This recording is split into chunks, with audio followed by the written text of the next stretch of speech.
Welcome to Coruzant Technologies, home of the Digital Executive Podcast.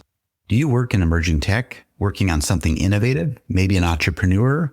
Apply to be a guest at www.coruzant.com/brand. Welcome to the Digital Executive. Today's guest is Omar Sarieddine. Omar Sarieddine is the co-founder of Tikmin. Omar began his career in 2012 as a community-based operations manager and event planner in the United Arab Emirates, where he had developed a strong foundation in process automation, technology implementation, and digital transformation. This early experience fueled his passion for using advanced technology to solve real-world business problems. In 2016, he launched and scaled a local hub for creatives and community members that hosted everything from workshops to festivals, thus gaining firsthand insight into audience building, event operations, and ticketing infrastructure, noting the structural inefficiencies creators and organizers faced when working with legacy platforms. Well, good afternoon, Omar. Welcome to the show. Good afternoon, Brian. Thank you for having me. Absolutely. Absolutely, my friend. I appreciate it. And I know you had to jump some time zones. You travel a bit. You're in London today, London, England, and I am in Kansas City. So I do appreciate your flexibility in getting on a podcast and aligning our calendars. But Omar, if I could, I'm going to jump right into your first question. You began your career in community operations and event planning before moving into blockchain and founding Tikmin. What experiences along that journey shaped your path to becoming a leader in event technology? So I started actually with free community events, Brian, and my focus was really on the experience and building the audience. It had actually nothing to do with ticketing at the time. So in 2016, I built a community hub and I hosted a lot of workshops, small festivals, as well as creative and wellness events. And the key kind of learning experience for me at the time was the value of audience ownership. So as things grew, I started to think about scale and sustainability. And when I started looking at the existing tools, what I noticed was the ecosystem was fragmented. So organizers had little control over their audience. So the insight I got there was platforms felt like distribution channels, not infrastructure. So that shift was what pulled me into tech. So Tikmin came from we didn't want to be another ticketing platform, but rather we wanted to be solving, the ownership and the infrastructure problem. That's awesome. I really appreciate that. And you saw, obviously, there was a need in the market that you talked about, that shift from distribution channel to infrastructure and really building and solidifying that. And the value prop here is giving the audience, as you said, audience ownership. And I think that's cool, but always love the backstory. You started out building free community events and focused on building that great customer experience. And obviously that comes a long way when you, again, fill a need in a market. That's where things come alive. So I really appreciate that. And Omar, Tikmin is often described as a Shopify for ticketing. What does that mean in practice? And how does your platform fundamentally change how event organizers operate? That's a very good question, Brian. So the core idea is, again, we mentioned this before, but the core idea here is, again, ownership when we say Shopify for ticketing. So today's platforms, they act as intermediaries, right? So they control the customer relationship, they control the data, they control monetization. So Tikmin here is, again, it's infrastructure. It's not a marketplace. So you don't list events, you build your own ecosystem. So what organizers would get is a full branding control. They get to own their audience data and they get to monetize beyond tickets. So the bigger vision for us is moving towards an inclusive economy, right? And the important point is it's not just for the big players. So what we've done, Brian, is we've built an enterprise tech solution and we made it available via a self-service DIY kind of platform to give access to everyone, even the smaller events.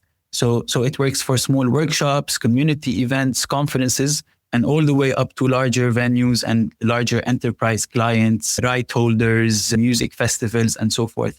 So the analogy here is the same shift that Shopify created for e-commerce. We're doing that same shift for the kind of events ecosystem and the event space. I really love that. And you're putting things back in the hands of the creator. You talked about that keyword ownership, right? You building that infrastructure so creators can have their own ticketing system, have full ownership of that. And it's an inclusive economy for creators and operators of all sizes. And you talked about whether it's a small event or a corporate event or even a large ticket venue item. So really appreciate that. And Omar, blockchain and programmable content played a role in your early vision. How do these technologies improve transparency, security, and ownership in ticketing ecosystems? Yeah, so our initial focus, Brian, was the secondary market in ticketing. So there's a lot of shenanigans that happen in the secondary market, whether it's fraud, scalping, inflated ticket pricing. And essentially organizers get zero from the resale that happens on secondary market. So blockchain at the time made sense because with, you said programmability, which is the smart contracts, and it enables traceability and verifiability. So, and with the programmability part, you can control the inflated pricing with setting price caps, which are reinforced by the smart contract, and they're programmable, like we said earlier. You can introduce royalties, which is, you can put a 10% royalty, which is fees that go back to the creator of the organizer once a ticket has been resold on secondary market. And mostly it offers the transparency layer because essentially it's a distributed or open ledger blockchain. So you can track the ticket life cycle.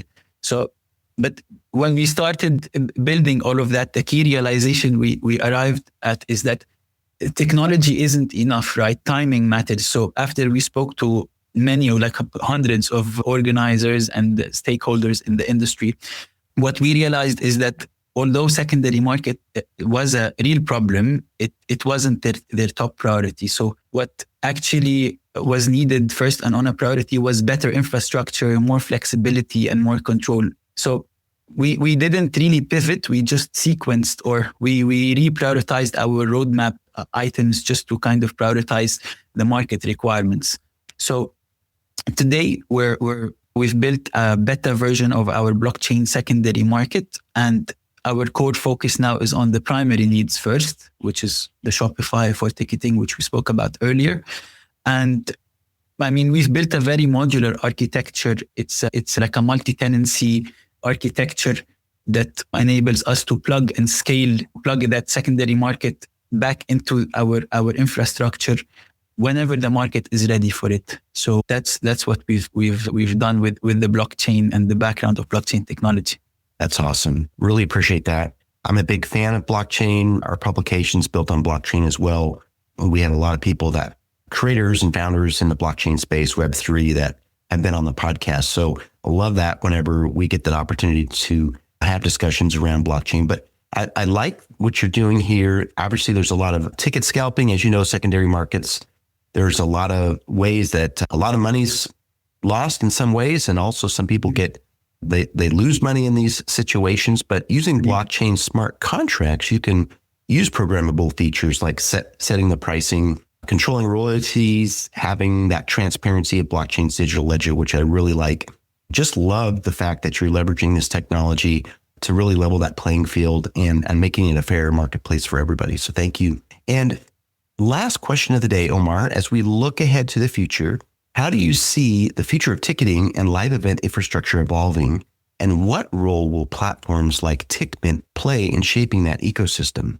Yeah, that's a very good question as well, Brian. I just want to go back to the blockchain and say I'm also very passionate about the blockchain technology myself. I'm certified from MIT in the application of blockchain technology in business. And I'm also fascinated with the collectability part. Like I also collect art and a lot of digital art. So we're also, I don't want to get a lot into that, but we're also looking into introducing the collectability item in ticketing as well. But I'll move now on to the question that you just asked me, which is how it is shifting and the future kind of ticketing. So the shift happens kind of from transactional to relationship is how we see it. So instead of it being a transaction, it turns into a relationship. So the ticket here is not just access anymore, right? It's the start of an ongoing connection. So what's coming is more personalization, stronger communities, and new revenue streams beyond just the event itself. So the big idea here is that organizers will own the relationship, and Tikmin's role in all of this will be really being the fundamental infrastructure layer, not an intermediary. So, and this applies to small organizers and small creators all the way to large enterprises, like we said earlier. And the goal is to help anyone build, scale, or monetize their audience. That's awesome. Really appreciate that. And love your excitement for blockchain. I'm glad you did touch on that. I can tell when people are really excited about what they're working on and they really embrace the technology like Web3. So thank you. But you're not just providing this access, you talked about that, but it's a long-term connection and relationship. And fundamentally, the infrastructure is a part of that for ownership for these creators. And I just really love what you're doing to make the world a better place. And Omar, it was such a pleasure having you on today, and I look forward to speaking with you real soon. Likewise, Brian. It was great meeting you as well. And I'll just leave with kind of a closing thought here, which is the people who are creating the value should be the ones who are capturing it. And that's essentially what we're enabling with Tikmin. And thanks again, Brian, for having me. I really enjoyed our conversation. Bye for now.